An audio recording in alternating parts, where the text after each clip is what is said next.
Halo kalian semua, selamat datang di channel Singkat Padat. Bagaimana kabar kalian semua? Mimin harap kalian semua baik-baik saja. Dan pada video kali ini kita akan melanjutkan pembahasan konten spoiler dari serial Donghua Martial Immortal season ketiga part ke-27. Dan langsung saja kita masuk ke bagian ceritanya. Cerita ini berlanjut dengan Ye Chen bersama para pasukan barunya yang berasal dari mantan anggota sekte Qiyun kembali ke kota Qianzhou, yang dimana para pasukan mantan sekte Qiyun ini merupakan temannya Zhao Ao dan juga Xing Hu. Dan di sini mereka telah memutuskan untuk bergabung bersama Ye Chen karena mereka yang telah diusir oleh sekte Qiyun dan mulai sekarang akan bekerja sama dengan Ye Chen untuk bisa mengalahkan sekte Qiyun. Anggota dari istana Yan Huang merasa kebingungan kenapa Tuan Suci mereka yaitu Ye Chen membawa orang-orang dari anggota sekte Qiyun ke tempat wilayah mereka, atau apakah Tuan Suci mereka berniat untuk melampiaskan amarahnya kepada anggota-anggota dari sekte Qiyun tersebut. Pada saat ini anggota istana Yan Huang masih belum mengetahui jika anggota dari sekte Qiyun yang telah Ye Chen bawa merupakan anggota baru mereka. Zhao Ao dan juga Xin Hun merasa cukup kagum dengan Ye Chen karena telah membentuk pasukan yang kuat di istana Yan Huang, yang bahkan para pasukan istana Yan Huang ini bisa bersaing melawan dua sekte besar yaitu sekte Han Yue dan juga sekte Qiyun di saat yang bersamaan. Tetapi di saat itu tiba-tiba saja si Tunang langsung maju menyerang Zhao Ao dan juga Xin Hu. Karena si Tunan berpikir jika orang-orang yang dibawa oleh Ye Chen merupakan tawanan mereka. Ye Chen dengan segera langsung menghentikan si Tunan dan memberitahu kepada si Tunan kalau orang-orang yang ia bawa ini merupakan mantan dari anggota sekte Qiyun yang sekarang telah bergabung bersama mereka. Bisa dibilang juga sebagai murid barunya Ye Chen. Si Tunan bisa berpikiran seperti itu karena dulunya mereka merupakan musuh waktu mereka melaksanakan kompetisi tiga sekte besar. Zhao Ao dan juga Xing Hun meminta maaf kepada mereka karena sebelumnya waktu kompetisi tiga sekte besar dirinya terlalu kasar kepada mereka semua. Tetapi Ye Chen menenangkan kepada Zhao Ao dan juga Xing Hun jika hal tersebut merupakan hal yang wajar karena adanya kompetisi jadinya maklum adanya perselisihan.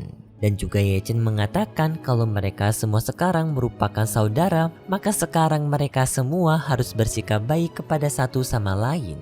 Kemudian pun Ye Chen bertemu dengan para tetua dari istana Yan Huang dan di sana juga adanya Yu'er. Yu'er menyampaikan kekecewaannya kepada Ye Chen karena Ye Chen yang tidak bisa menyelesaikan misinya untuk mengakhiri Nishuang. Padahal Ye Chen memiliki banyak kesempatan untuk bisa melakukan hal tersebut, tetapi semua kesempatan itu tidak diambil oleh Ye Chen. Ye Chen beralasan kalau itu memang merupakan kesalahan dirinya karena telah meremehkan Nishuang.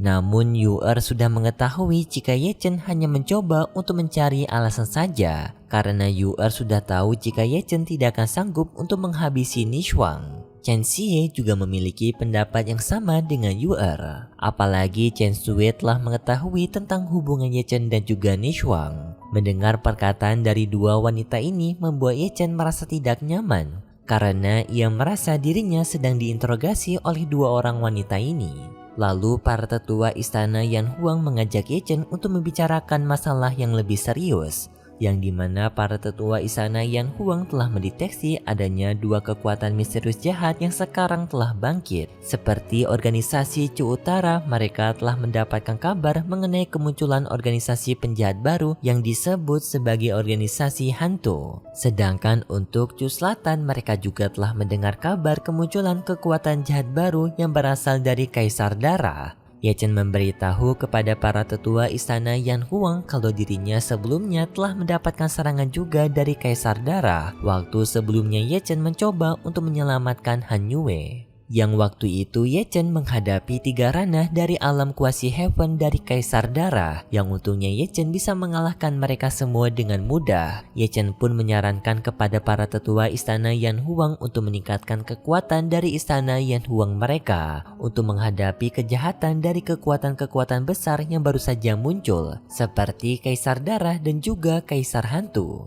Lalu para tetua dari istana Yan Huang melamporkan situasi yang sedang terjadi kepada tiga sekte besar, yang dimana 3 sekte besar yaitu sekte Zhengyang, sekte Hengyue, dan juga sekte Qingyun. Sekarang ketiga sekte besar itu sedang menyelidiki kasus yang sedang terjadi, yaitu kasus penculikan yang telah mereka perbuat. Para tetua istana Yan Huang khawatir jika mereka tidak segera bertindak untuk menjatuhkan salah satu dari ketiga sekte ini akan mengetahui tentang keberadaan istana Yan Huang, yang kemungkinan ketiga sekte akan bekerja sama untuk menjatuhkan istana Yan Huang mereka. Ye Chen setuju dengan hal itu dan sekarang Ye Chen telah menentukan sekte mana yang akan mereka serang. Dan sekte pilihan pertama Ye Chen merupakan sekte Hengyue, tetapi di sini mereka tidak akan menggunakan peperangan secara terbuka, yang dimana Ye Chen ingin menggunakan cara licik yaitu dengan menantang Xi Jinping untuk bertarung secara duel. Dan di saat mereka berdua sedang bertarung secara duel, maka kemungkinan anggota dari sekte Hengyue akan berkumpul untuk melindungi tuan suci mereka yaitu Xi Jinping.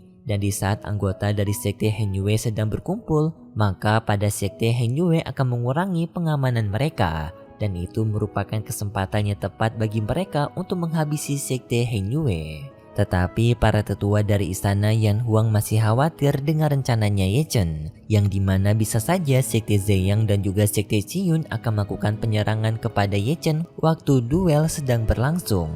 Ye Chen menjawab kalau kemungkinan dua sekte besar lainnya yaitu sekte Qingyun dan juga sekte Zhengyang kemungkinan tidak akan ikut campur dalam perkelahian ini, karena perkelahian ini akan sangat menguntungkan bagi dua sekte yaitu sekte Zhengyang dan juga sekte Hengyue. Karena pada akhirnya dalam pertarungan duel antara Ye Chen melawan Xi Jinping hanya akan membuat kekuatan Ye Chen dan juga Xi Jinping berada di kondisi yang lemah, dan hal itu sangat menguntungkan bagi sekte Qingyun dan juga sekte Zhengyang. Para tetua istana Yan Huang yang mendengar rencana ini pun sedikit khawatir kepada Ye Chen karena rencana ini yang sangat berisiko. Para tetua istana Yan Huang memberikan tawaran kepada Ye Chen dengan memberikan perlindungan kepada Ye Chen. Tetapi Ye Chen menolaknya karena ia tidak mau mengurangi kekuatan dari para pasukan istana Yan Huang untuk menjatuhkan sekte Hengyue mereka. Karena tujuan Ye Chen untuk bertarung melawan Xi Jinping bukan untuk mengalahkan Xi Jinping, tetapi memberikan waktu kepada istana Yan Huang mereka untuk bisa mendapatkan sekte Hengyue kembali. Setelah mendengar perintah dari Ye Chen, para tetua dari istana Yan Huang pun dengan segera pergi kembali ke tempat aula mereka untuk bersiap-siap melakukan penyerangan kepada sekte Hengyue. Sedangkan Ye Chen juga akan bersiap-siap untuk melakukan pertempuran melawan Xi Jinping,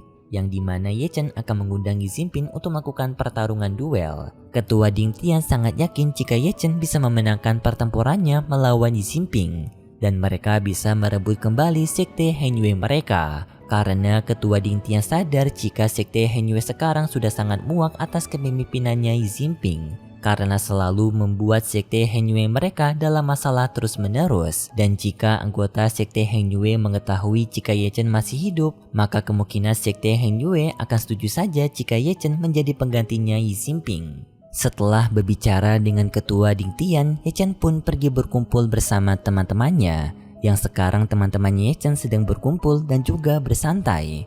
Tetapi di saat Ye Chen yang ingin pergi ke tempat teman-temannya, tiba-tiba saja Ye Chen dihentikan oleh Lu Hao, yang sekarang Lu Hao dipenuhi oleh luka-luka bonyok karena telah dihajar oleh Ling Yun, akibat dirinya yang telah gagal mendekati Ling Yun. Bagi yang lupa siapa Lu Hao ini, yang dimana Lu Hao ini merupakan si naga Taigu Long Yi, yang sekarang telah menjadi baik karena Ye Chen sebelumnya telah memurnikan jiwa dari naga Taigu Long Yi. Lalu Ye Chen pun bertanya kepada Lu Hao kenapa Lu Hao bisa sampai dipukuli. Lu Hao pun menjawab kalau sebelumnya dirinya hanya mencoba untuk menggoda Ling Yu dengan mengajak Ling Yu tidur bersama. Ye Chen yang mendengar itu pun jadi paham kenapa Lu Hao sampai bisa dipukuli karena isi otaknya Lu Hao yang sangat cabul.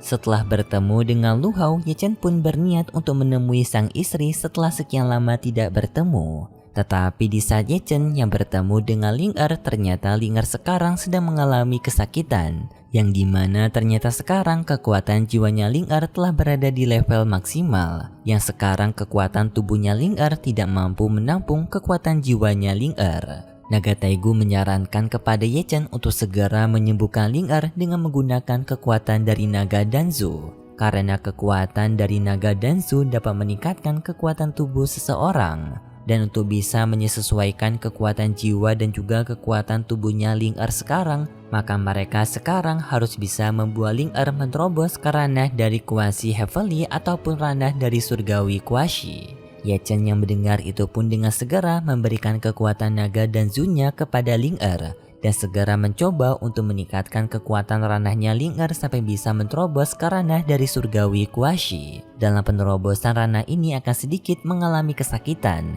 Jadinya Ye Chen mencoba untuk mengajak ngobrol Ling Er agar Ling Er tidak terlalu merasakan rasa sakit, yang dimana Ye Chen diperbolehkan untuk Ling Er bertanya apapun yang Ling Er mau. Ling Er pun mulai bertanya mengenai pertanyaan yang sudah lama sekali ia ingin tanyakan kepada Ye Chen. Seperti dari mana Ye Chen mendapatkan kekuatan api sejatinya, kekuatan darah iblisnya, dan juga kekuatan mata immortalnya. Ye Chen pun menjawab semua pertanyaan itu dengan jujur, seperti api surgawi ia dapatkan secara tidak sengaja setelah jatuh dari atas langit. Untuk kekuatan dari darah iblis ia tanpa sengaja menelan sebuah tungku kekuatan. Sedangkan untuk kekuatan mata immortalnya ia mendapatkan kekuatan mata immortal dari seorang tetua yang telah meditasi di bawah ruang rahasia dari sekte Han Yue setelah ribuan tahun. Mendengar semua jawaban dari Ye Chen pun membuat Ling Er merasa puas karena akhirnya rasa penasarannya telah terjawab.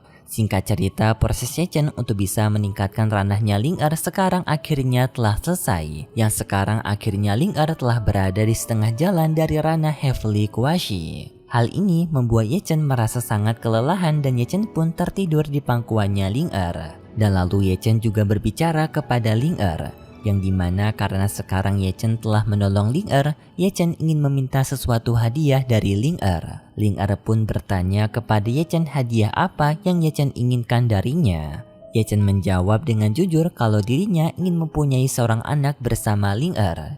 Yang tak disangka permintaan Ye Chen tersebut langsung disetujui dengan sangat cepat oleh Ling Er. Ia menjawab kalau ia akan memberikan anak kepada Ye Chen. Di saat Ling Er yang masih menyempurnakan tubuhnya, Ye Chen pun bertanya kepada Ling Er, apakah naga Tegu memiliki teknik rahasia yang dapat ia gunakan waktu pertempuran melawan Yi Jinping. Karena Ye Chen tidak terlalu percaya diri untuk bisa mengalahkan Yi Jinping menggunakan kekuatannya sekarang. Dan jikapun ia berniat untuk menggunakan kekuatan mata immortalnya, maka hal itu akan sangat beresiko, seperti masuk ke dalam lubang hitam ataupun menggunakan teknik api Amaterasu. Karena keduanya sama-sama berbahaya. Naga Taigu menjawab kalau dirinya mungkin bisa memberikan satu teknik rahasia kepada Ye Chen, yang dimana teknik Shenhe, yang dimana teknik ini merupakan sebuah teknik pedang emas raksasa. Walaupun teknik ini termasuk teknik yang kuat, tetapi teknik ini tidak terlalu kuat jika dibandingkan dengan teknik api Amaterasunya Ye Chen.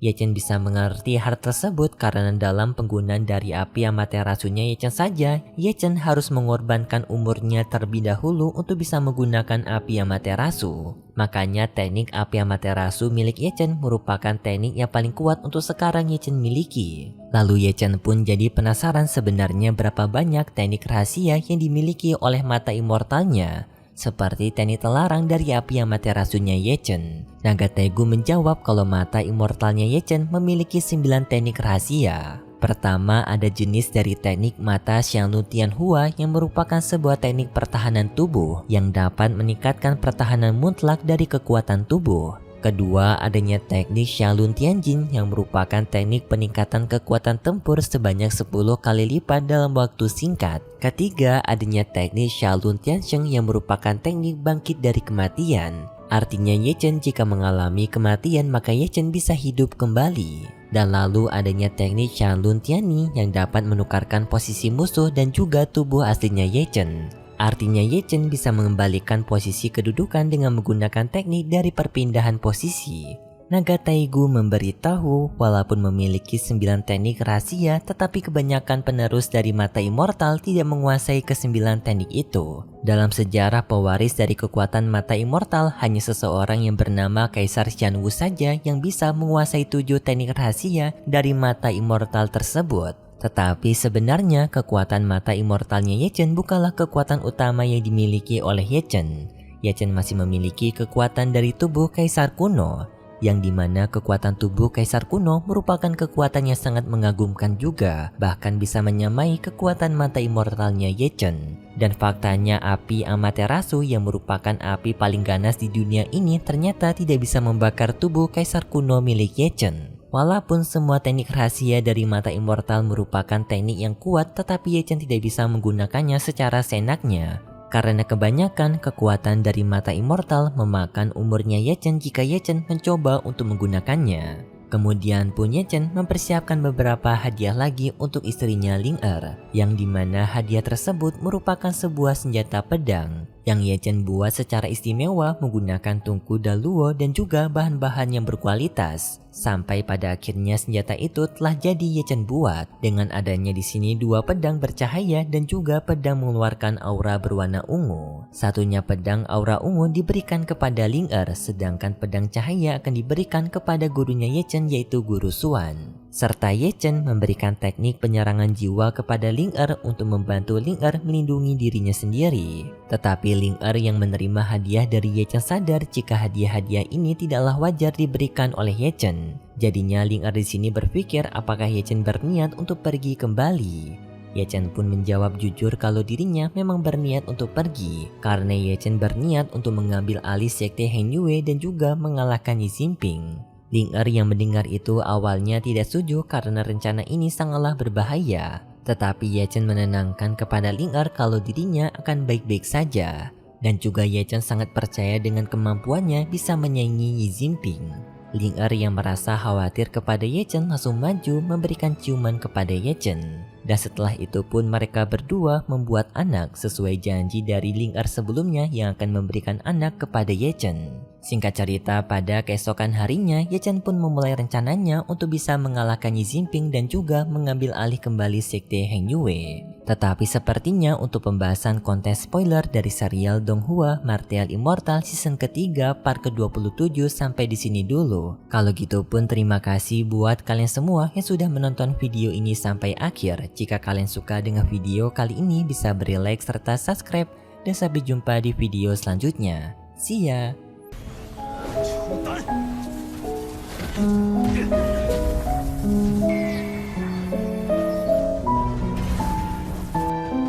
吃水丹祖了吗？出2颗4万灵丹。